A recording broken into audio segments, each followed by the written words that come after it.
अस्सलाम वालेकुम दोस्तों। आज हम बात करेंगे एक ऐसे मौजू पर जिसने दुनिया भर में लोगों को हैरान कर दिया है। जी हाँ, हम बात कर रहे हैं चांद पर लैंडिंग के बारे में।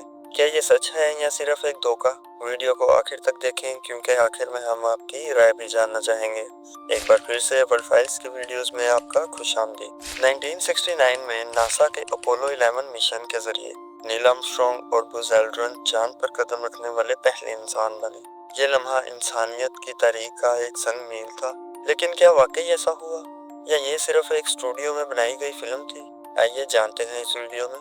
नासा ने चांद से लाई गई चट्टानों को दुनिया भर के साइंसदानों के साथ शेयर किया और इन चट्टानों की बनावट जमीन पर मौजूद किसी भी चीज से मुख्तलिफ है।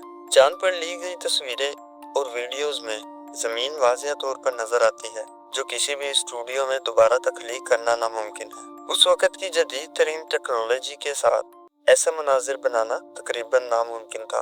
कुछ लोगों का कहना है कि चांद पर ली गई तस्वीर में सितारे क्यों नजर नहीं आए, झंडा हिलता हुआ क्यों दिखाई दिया जबकि चांद पर हवा नहीं है।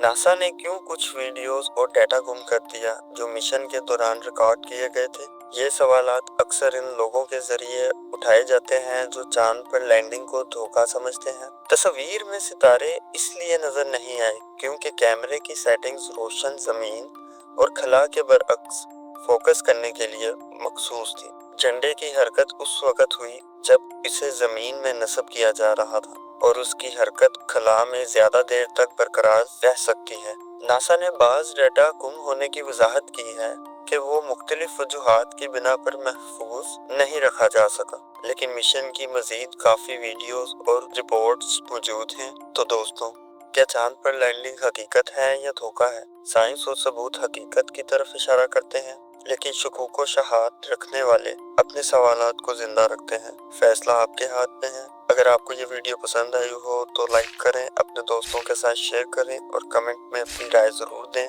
कि आपका क्या ख्याल है। अगली वीडियो तक अपना ख्याल रखें। अल्लाह हाफिज।